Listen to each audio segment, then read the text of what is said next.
ఓం పూర్ణమదః పూర్ణమిదం పూర్ణాత్ పూర్ణముదచ్యతే పూర్ణస్య పూర్ణమాదాయ పూర్ణమేవావశిష్యతే. ఇది ప్రఖ్యాత ఉపనిషత్తుల్లో అంటే వేదాలకు సారమైనటువంటి 108 ఉపనిషత్తుల్లో ఈశావాస్యోపనిషత్తు అనేటటువంటి ఉపనిషత్తుల్లో మొదటి మంత్రం. దీనిలో ఉన్నటువంటి అర్థాన్ని ఒక్కసారి మనం గమనిస్తే గనక పూర్ణమదః పూర్ణమిదం పూర్ణాత్ పూర్ణముదచ్యతే. మీరు ఎంత పెద్ద భాగాన్నైనా తీసుకోండి, సృష్టిలో ఎక్కడైనా తీసుకోండి, ఆ భాగము లోపల ఉన్నదానికంటే బయట ఉన్నటువంటి భాగమే ఎక్కువగా ఉంటుందట. దీనిలోనే గణిత సారం కూడా ఆధారపడి ఉంది. పూర్ణము అంటే నిండైనది అని అర్థం. అలాంటి నిండు ఎంత నిండైనది అనే దానిలో తీసుకున్నా ఆ నిండైన దానిలో కూడా ఇంకా బయట ఉండేదే ఎక్కువ అని దాని అర్థం. అంటే పూర్ణస్య పూర్ణమాదాయ పూర్ణమేవ అవశిష్యతే. దీనిలో గణితం కూడా ఇమిడి ఉంది. అదేమిటంటే పూర్ణస్య పూర్ణమాదాయ. పూర్ణము అంటే సున్నా అని కూడా అర్థం. నిండైనటువంటిది కదా, శూన్య గుండ్రంగా ఉంటుంది కదా, అగో అలాంటి సున్నాకు సున్నాను కూడినా ఎంత వస్తుంది? మళ్ళీ అదే సున్నానే వస్తుంది. మరి సున్నాలో నుండి సున్నా తీసివేసిన అదే పూర్ణము సున్నా వస్తుంది. దీనిలో ఉన్నటువంటి గణిత ఆంతర్యం ఇది. అలాగే సున్నా అంటే ఇప్పుడు నాకు గుర్తొచ్చింది ఏమిటి అంటే గుండ్రంగా ఉంటుంది కదా, అలా గుండ్రంగా ఉండేటటువంటి దాన్ని మనం గణితంలో ఒక ప్రత్యేకమైనటువంటి అంశంగా పిలుస్తాం. ఇది కేవలము మనకు అంకగణితానికి సంబంధించిందే కాదు. పూర్ణము అనేది పూర్ణముగా ఉండేటటువంటి ఒక గణిత జ్యామితీయ వస్తువు ఉన్నది, పటము ఉన్నది. అదేమిటి ఒక్కసారి గుర్తుకు తెచ్చుకోండి, వృత్తము కదా. అలాంటి పూర్ణము ఆకారంలో ఉండేటటువంటి అంటే వృత్తముగా ఉండేటటువంటి వస్తువులు పటాలకు సంబంధించినటువంటి అంశాన్ని మనం ఈరోజు కొంత తెలుసుకుందాం. ముఖ్యంగా మనం క్రింది తరగతుల్లో తెలుసుకున్నటువంటి అంశాలను కనుక చూస్తే వృత్తాన్ని గీయడానికి లేదా కొన్ని బిందువులను ఇచ్చామనుకోండి, ఆ బిందువుల ద్వారా వృత్తాన్ని మనము గీయాలి అనుకున్నాం. 2 బిందువులను తీసుకున్నామనుకోండి, ఆ 2 బిందువుల ద్వారా అనేక వృత్తాలను గీయగలం. మరి 3 బిందువులను ఇచ్చామనుకోండి, ఆ 3 బిందువుల ద్వారా వృత్తాన్ని గీయగలమా? దానికి సమాధానం తప్పకుండా గీయగలము అనేటటువంటిది మనకు దొరుకుతుంది. మరి ఈ పటాన్ని పరిశీలించండి, ఎలా ఏర్పడుతుందో చూడండి. ఒక రేఖపై లేనటువంటి 3 బిందువులను తీసుకున్నాం. సరళ రేఖలో లేవు, అంటే వేరువేరు ప్రాంతాలలో ఉన్నాయి. ఒకే సరళ రేఖ మీద లేనటువంటి 3 బిందువులు ఏ బి సి అనేటటువంటివి. ఈ 3 బిందువులను తీసుకుంటే ఈ 3 బిందువుల గుండా మనం వృత్తాన్ని గీయగలమా? అలాంటప్పుడు మనకు సమాధానం గీయగలము అనేటటువంటిది. 8వ తరగతిలో మనం తెలుసుకున్నట్టుగా 3 బిందువులను కలుపుతూ ఒక త్రిభుజాన్ని కనుక మనం ఏర్పాటు చేసుకుంటే ఆ 3 భుజాలకు భుజాల యొక్క లంబ సమద్విఖండన రేఖలను గీస్తే ఆ లంబ సమద్విఖండన రేఖల ఖండన బిందువు మనకు కేంద్రముగా తీసుకోవడం జరుగుతుంది. అలా తీసుకుంటే ఆ కేంద్రం ఆధారంగా 3 బిందువుల గుండా అంటే ఏబీసీల గుండా మనం ఈ విధంగా ఒక వృత్తాన్ని గీయగలం. ఇక్కడ నిర్మాణానికి మనం ప్రాముఖ్యత ఇవ్వకుండా గీయగలమా లేదా అనేటటువంటి అంశాన్ని తీసుకుంటున్నాం. అంటే ఒకే రేఖ మీద లేని 3 బిందువుల గుండా ఒక వృత్తాన్ని మనం గీయగలుగుతున్నాం. మరి ఇప్పుడు బిందువుల సంఖ్యను పెంచుదాం. 3 బిందువులు కాక 4 బిందువులను తీసుకున్నామనుకోండి, ఒకే రేఖ మీద లేనటువంటి 4 బిందువుల ద్వారా వృత్తాన్ని ఏర్పరచగలమా? 3 బిందువులకైతే గీయగలుగుతున్నాం, మరి 4 బిందువుల ద్వారా వృత్తాన్ని గీయగలమా? అయితే ఇక్కడ 4 బిందువులు ఒకే రేఖ మీద లేవనుకోండి, మరి అలాంటప్పుడు వృత్తాన్ని గీయగలుగుతామా? గీయగలిగితే అది ఎలా సాధ్యమవుతుంది? ముందుగా అసలు గీయగలమా, ఎప్పుడు గీయగలం అనేటటువంటిది ప్రశ్న. దీనికి మనము 9వ తరగతిలోని ఇంతకుముందు తెలుసుకున్నటువంటి కొన్ని అంశాలను ఆధారంగా చేసుకోవాలి. 3 బిందువులను తీసుకుంటున్నాం, 4వ బిందువు ఎక్కడ ఉంటే గీయగలము అనే దాని గురించి మనం కొంచెము ప్రయత్నం చేద్దాం. పటాన్ని పరిశీలించండి. ఇక్కడ 3 బిందువులు ఏ బి సి అనేటటువంటివి. 4వ బిందువు డి అనేటటువంటి దాన్ని ఎక్కడో ఒక ప్రాంతంలో తీసుకుంటున్నాం. ఈ డి అనేటటువంటి బిందువు ఈ ఏబీలతో సి అనేటటువంటిది చేసేటటువంటి కోణం కంటే ఎక్కువగా ఉంది. డి వద్ద చేసేటటువంటి కోణము సి వద్ద చేసేటటువంటి ఈ కోణం కంటే ఎక్కువగా ఉంది. ఇలాంటప్పుడు ఈ 4 బిందువుల ద్వారా వృత్తాన్ని గీయగలమా? ఒక్కసారి ఊహించుకోండి వృత్తం యొక్క కొన్ని సిద్ధాంతాలను. ఇప్పుడు కనుక మనం ఒక వృత్తాన్ని గీయడానికి ప్రయత్నం చేస్తే ఈ ఆకారంలో ఇలా వస్తుంది. మరి 4వ బిందువైన డి ద్వారా వెళ్ళిందా ఈ వృత్తము? వెళ్ళలేదు. అంటే ఏబిసిలు ఏర్పాటు చేసుకున్నప్పుడు డి అనేటటువంటిది అంటే 2 బిందువులు ఈ ఏబీలకు ఒకే కోణము కాకుండా ఒక దగ్గర ఎక్కువ ఒక దగ్గర కోణం తక్కువగా ఉన్నప్పుడు వృత్తము అనేటటువంటిది 4 బిందువుల ద్వారా వెళ్ళటం లేదు. ఇలాంటిదే కోణము తక్కువగా ఉన్నప్పుడు ఎలా ఉంటుంది అనేటటువంటిది మనం పరిశీలన చేద్దాం. పటాన్ని పరిశీలించండి. చూడండి, ఇక్కడ ఈఎఫ్లు అనేటటువంటివి రేఖాఖండాన్ని ఏర్పరుస్తున్నాయి. జి అనేటటువంటిది మనం ముందుగా తీసుకున్నటువంటి బిందువు. ఇక్కడ ఏర్పడేటటువంటి ఈ కోణము తర్వాత 4వ బిందువు అయినటువంటి హెచ్ వద్ద ఉండేటటువంటి కోణము కంటే ఎక్కువ. అంటే మనం తీసుకున్నటువంటి 4వ బిందువు దగ్గర కోణము ఈ జి దగ్గర ఉన్నటువంటి ఈ కోణం కంటే తక్కువగా ఉన్నది అని అర్థం. G is greater than H.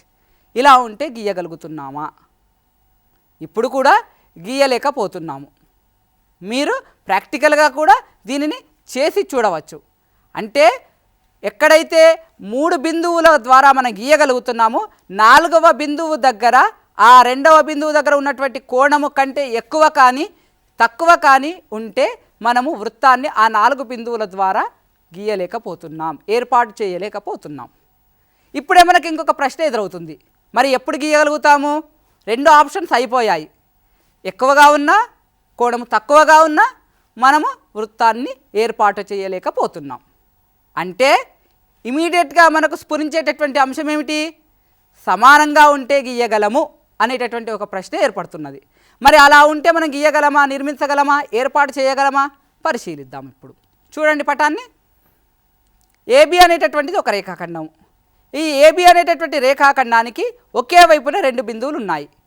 D అనేటటువంటిది ఒక బిందువు, సి అనేటటువంటిది ఒక బిందువు.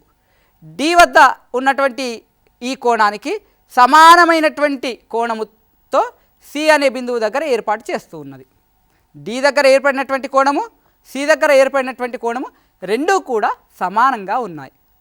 యాంగిల్ ఏడిసి ఏసిబి, ఏడిబి ఏసిబి ఈ 2 కోణాలు కూడా సమానంగా ఉన్నాయి.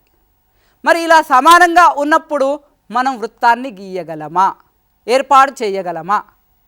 అంటే మనం ఇక్కడ ముందు అభ్యాసాల్లో నేర్చుకున్నటువంటి ఒక ముఖ్యమైనటువంటి సిద్ధాంతాన్ని గుర్తుకు తెచ్చుకోవాలి. అదేమిటో ఒకసారి ఊహించండి. ఒకే వృత్తఖండములోని కోణములు సమానము అనేటటువంటిది కనుక మీకు గుర్తొచ్చి ఉంటే మీరు ఇప్పుడు ఖచ్చితంగా దీనికి సమాధానం చెప్పగలిగినట్లే. ఒకే వృత్తఖండంలోని కోణములు సమానము అంటే వృత్తఖండం ఒక దానిని తీసుకున్నామనుకోండి, దానిలో ఏ బిందువు దగ్గరైనా కానీ ఆ చివరలను కలిపితే ఏర్పడేటటువంటి కోణములు సమానంగా ఉంటాయి. ఇక్కడ కోణములు సమానంగా ఉన్నాయి కాబట్టి అది వృత్తఖండము. వృత్తఖండం ఎప్పుడైతే అయిందో వృత్తాన్ని కూడా మనం పూర్తిగా ఏర్పాటు చేయగలుగుతాము. కాబట్టి ఒకే వృత్తఖండములోని కోణములు సమానము అనేటటువంటి అంశాన్ని ఆధారంగా ఇక్కడ మనము ఏబిసిడి అనే 4 బిందువుల ద్వారా మనం వృత్తాన్ని గీయగలుగుతున్నాము లేదా ఏర్పాటు చేయగలుగుతాము అన్నమాట. అంటే ఒకే వృత్తఖండము ఒక సరళ రేఖకు లేదా ఒక రేఖాఖండానికి ఒకే వైపున ఉన్నటువంటి 2 బిందువుల వద్ద ఒకే కోణము గనక ఆ రేఖాఖండాన్ని ఏర్పాటు చేయగలిగితే అప్పుడు ఆ రేఖాఖండము చివరలు తర్వాత ఆ పైన తీసుకున్నటువంటి సమాన కోణాన్ని ఏర్పరిచేటటువంటి ఆ 2 బిందువులు పటాన్ని కూడా మరి ఇప్పుడు పరిశీలించవచ్చు. ఆ 2 బిందువుల వద్ద కూడా సమాన కోణాన్ని ఏర్పాటు చేస్తే అప్పుడు ఆ మొత్తము 4 బిందువుల ద్వారా ఒక వృత్తాన్ని మనము ఏర్పాటు చేయగలుగుతాము అన్నట్లు. పటాన్ని పరిశీలిస్తున్నారు కదా. మరి ఇప్పుడు దీనిని ఒక ప్రత్యేకమైనటువంటి వాక్యంగా అంటే ఎప్పుడు మనము వృత్తాన్ని ఏర్పాటు చేయగలము అనేటటువంటి అంశాన్ని ఒక వాక్యంగా ఇలా రాసుకుంటే గనక 2 బిందువులను కలిపేటటువంటి రేఖాఖండము దానిని కలిగి ఉన్న రేఖకు ఒకే వైపున ఉన్న 2 బిందువుల వద్ద రేఖకు ఒకే వైపున ఉన్న 2 బిందువుల వద్ద సమానమైనటువంటి కోణాలను ఏర్పాటు చేస్తే ఇంతకుముందు సిడిల వద్ద సమాన కోణం చేసేట్టుగా ఏబి అనేటటువంటి రేఖాఖండం ఉంది. సిడీలు రెండు ఒకే వైపు ఉన్నాయి అనే మాటను మనం మర్చిపోకూడదు. ఇక్కడ ఒకే వైపున ఉన్నప్పుడు మాత్రమే అది సాధ్యమవుతుంది. అయితే ఒకే వైపున ఉన్నటువంటి అలా బిందువులు సమానమైనటువంటి కోణాన్ని ఏర్పాటు చేస్తే అవి అప్పుడు ఒకే వృత్తఖండం మీద ఉంటాయి. ఆటోమేటిక్గా మనకు వృత్తాన్ని ఏర్పరిచేటటువంటి బిందువులుగా ఏర్పడతాయి. కాబట్టి ఆ 4 బిందువుల ద్వారా వృత్తాన్ని మనం ఏర్పరచగలుగుతాము. అందువల్ల ఈ 4 బిందువుల అనేటటువంటి ఒకే వృత్తం మీద ఉన్నాయి.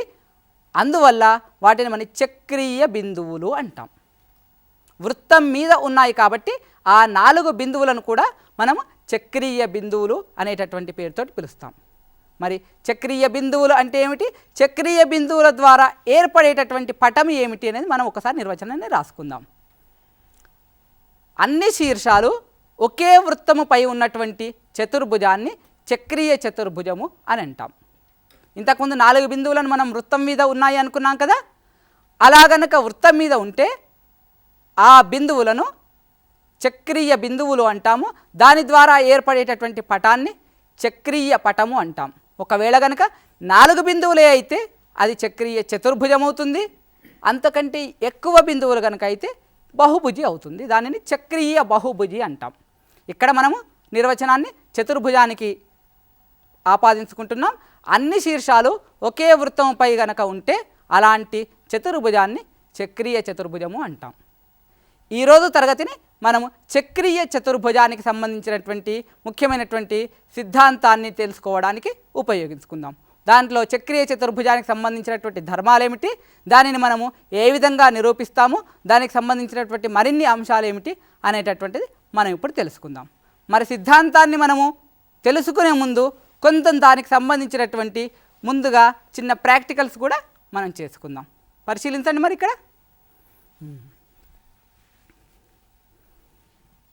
ముందుగా నేను ఒక వృత్తాకార కాగితాన్ని తీసుకుంటున్నాను. పరిశీలిస్తున్నారు కదా, వృత్తాకార కాగితం.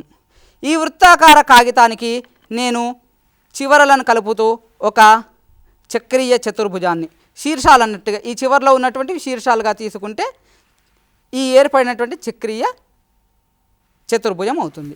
ఈ చక్రీయ చతుర్భుజమును నేను ఈ విధంగా కాగితాన్ని మడచి స్పష్టంగా ఏర్పాటు చేస్తూ ఉన్నాను. పరిశీలిస్తూ ఉండండి.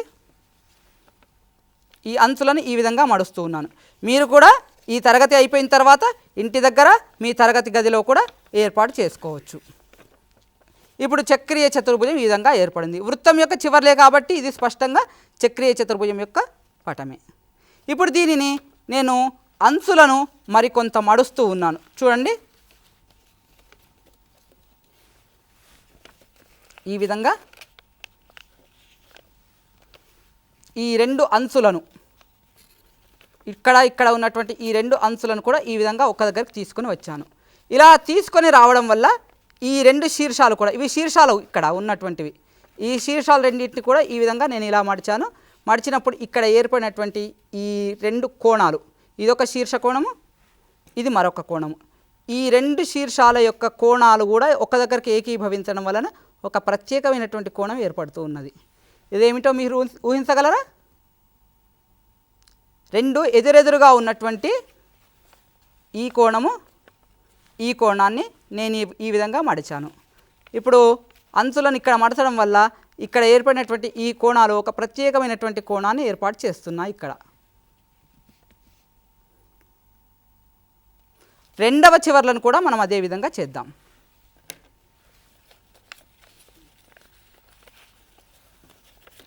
రెండవ చివర్లను కూడా అదే విధంగా నేను మడుస్తూ ఉన్నాను. చూడండి, ఇక్కడ ఈ విధంగా ఇవి రెండవ చివరలు. పరిశీలిస్తున్నారు కదా, అంటే రెండవ శీర్షాల వద్ద ఉన్నటువంటి చివర్లు. ఇలా మడవడం వలన రెండవ వైపు ఉన్నటువంటి ఎదురెదురు శీర్షాలను కూడా ఒక్క దగ్గరికి తీసుకుని వచ్చాను. ఇప్పుడు ఇక్కడ ఈ చివర్లు కూడా ఈ విధంగా మనకు ఒక్క దగ్గరికి ఏకీభవించాయి. ఏకీభవించినప్పుడు ఈ కోణము ఎంత ఉన్నది అనేది మీరు ఒక్కసారి ఊహించండి. 2 కోణాల మొత్తం ఏ విధంగా ఏర్పడుతూ ఉన్నది. ఇక్కడ ఒక సరళ రేఖ మార్గంలో ఏర్పడుతూ ఉన్నది కదా, సరళ రేఖ మార్గంలో ఈ శీర్షాల వద్ద ఉన్నటువంటి కోణాల మొత్తం ఏర్పడుతూ ఉన్నది. పరిశీలించారు కదా. దీనినే మనం మరొక విధంగా కూడా చూద్దాం. ప్రత్యక్షంగా ఇక్కడ కోణమానాలతోటి ఒక చిన్న మోడల్ని ఏర్పాటు చేశాను మీ గురించి. మరి దీన్ని కూడా మనము ఒక్కసారి పరిశీలిద్దాం. ఇక్కడ ఉన్నటువంటి ఒక వృత్తాకారంలో ఉన్నటువంటి మోడల్ ఉంది. దీనిలో 4 వైపులా కూడా కోణమానాలను అమర్చడం జరిగింది. ఏవైనా 4 చివర్లను మనం కలుపుతూ ఒక చక్రీయ చతుర్భుజాన్ని ఏర్పాటు చేసుకుందాం. ఒక దారం ద్వారా ఈ విధంగా నేను ఏర్పాటు చేస్తున్నాను. ఇప్పుడు ఏర్పడినటువంటిది ఒక చక్రీయ చతుర్భుజం. 4 శీర్షాల ద్వారా ఒక చక్రీయ చతుర్భుజం ఏర్పడుతూ ఉన్నది. ఇది ఒక వృత్తము. 4 శీర్షాలను మనం కలుపుతూ ఒక చక్రీయ చతుర్భుజాన్ని ఏర్పాటు చేశాం. ఇప్పుడు ఎదురెదురుగా ఉన్నటువంటి ఈ శీర్షాల వద్ద ఉన్నటువంటి కోణమానాలను నేను సవరిస్తూ ఉన్నాను. అంటే ఒక అంచును దారంతో ఏకీభవిస్తే రెండవ అంచు ఎక్కడ ఉంది అనేటటువంటిది మనకు తెలుస్తుంది. ఇక్కడ ఉన్నటువంటి కోణము 110 డిగ్రీలు. మరి ఈ చివరన ఉన్నటువంటి కోణం ఎంతో ఒకసారి పరిశీలించండి. ఇక్కడ కోణము 70 డిగ్రీలను ఏర్పరుస్తూ ఉన్నది. ఈ శీర్షం వద్ద ఉన్న కోణము 110, ఈ శీర్షం వద్ద ఉన్నటువంటి కోణము 70. ఈ రెండిటి మొత్తం కలిపితే మనకు మీరు ఊహించినట్టే 180 డిగ్రీలు వస్తూ ఉన్నది. రెండవ మిగిలినటువంటి శీర్షాల వద్ద కూడా మనం కోణాలను కూడుదాం. ఇక్కడ 180 డిగ్రీలు ఉంది కోణం. ఇక్కడేమో 100 డిగ్రీలు ఉన్నది.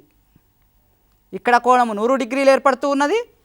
ఇక్కడి కోణం 80 డిగ్రీలు. ఈ రెండు కోణాల మొత్తం కూడా మనకు 180 డిగ్రీలనే ఏర్పరుస్తూ ఉన్నది. అంటే దీనిని బట్టి మనము ఇంతకుముందు కాగితాన్ని మడచినప్పుడు మనకు ఒక సరళ రేఖ మీద కోణం ఏర్పడింది. ఇక్కడ కూడా మనకు దీనిని 180 డిగ్రీలుగా ఏర్పరచగలుగుతున్నది అనేటటువంటి విషయాన్ని చెప్పగలుగుతున్నాం. ఈ ఒక్కదానికే కాదు, దీనినే మనము మరొక ప్రాంతం వద్ద కూడా ఏర్పరిచి చూద్దాం. ఒకసారి పరిశీలించండి. ఇప్పుడు మనం ఈ చివర్లు తీసుకున్నాం కదా, వేరే చివర్లు తీసుకున్నప్పటికీ మనకు అదే విధంగా వస్తుందో లేదో కూడా చూడొచ్చు. మరొక వేరే చివర్లు తీసుకుంటున్నాను. ఇక్కడ కూడా అదే విధంగా మనం పరిశీలించవచ్చు. ఈ చివర ఇక్కడ కూడా అదే విధంగా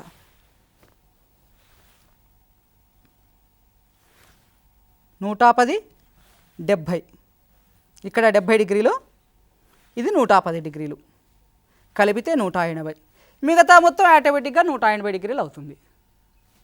ఈ రెండింటి మొత్తం కూడా 180 డిగ్రీలు అవుతుంది. అంటే దీనిని బట్టి వృత్తము చివరల మీద ఉన్నటువంటి శీర్షాలు కలిగినటువంటి చతుర్భుజము యొక్క, అంటే చక్రీయ చతుర్భుజము యొక్క ఎదురెదురు కోణాల యొక్క మొత్తము 180 డిగ్రీలుగా ఉంది. ఇది మనకు ప్రాక్టికల్గా ప్రత్యక్షంగా నిరూపించుకున్నాం కదా. మరి ఇప్పుడు దానినే ఒక సిద్ధాంతంగా మనం రాసుకొని సైద్ధాంతికంగా కూడా దాన్ని నిరూపించుకోవచ్చు. మరి ఆ సిద్ధాంత నిరూపణను మనం ఇప్పుడు పరిశీలిద్దామా? పదండి. మరి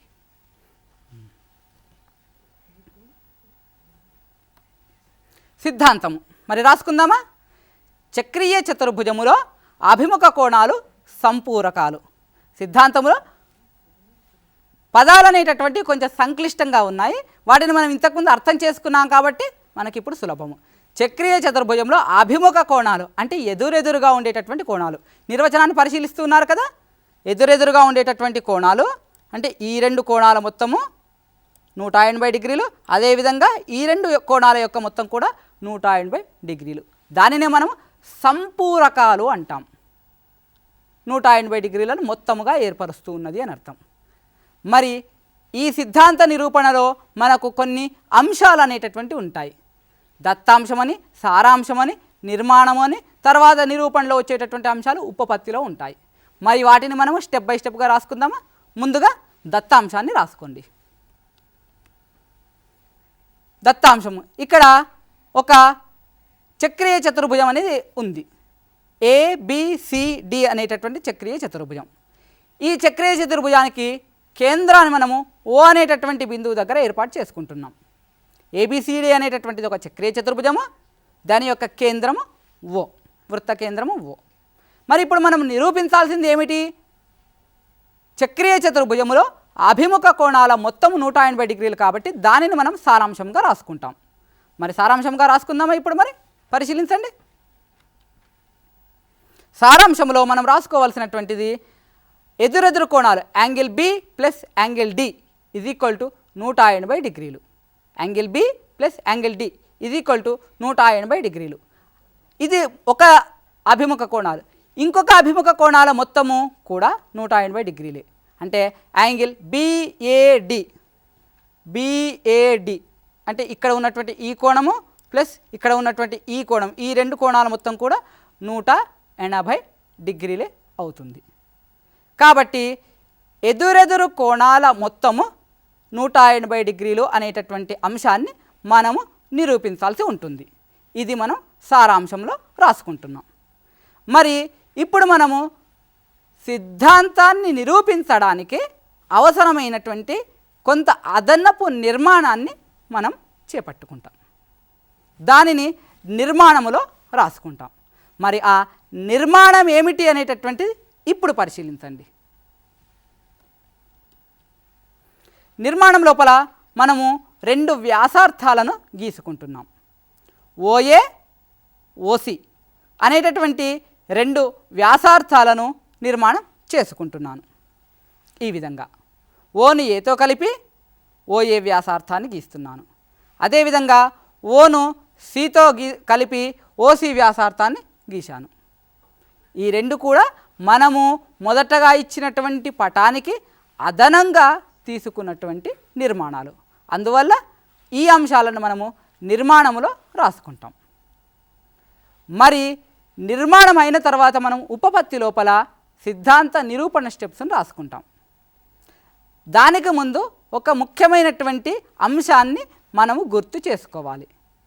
సిద్ధాంత నిరూపణకు సంబంధించినటువంటి దానిని మనం చేయడానికి ముందు తరగతుల్లో అంటే ముందు క్లాసులో తెలుసుకున్నటువంటి ఒక వృత్తానికి సంబంధించినటువంటి ముఖ్యమైనటువంటి అంశాన్ని మనం ఇప్పుడు గుర్తు చేసుకోవాల్సిన అవసరం ఉంది. మరి అదేమిటో పరిశీలించండి. ఇక్కడ మీ ముందు ఒక చిన్న ప్రశ్న ఉంచుతున్నాను. పటాన్ని పరిశీలించండి. ఇక్కడ పీక్యూ అనేటటువంటిది ఒక చాపము. పీక్యూ అనేటటువంటిది ఒక చాపము. మిగతా పిఏక్యూ అనేటటువంటిది ఒక వృత్తఖండము. ఈ చాపము ఈ వృత్తఖండం మీద ఏదో ఒక బిందువు అంటే ఏ అనే ఒక బిందువు దగ్గర కొంత కోణాన్ని చేస్తుంది అనుకుందాం.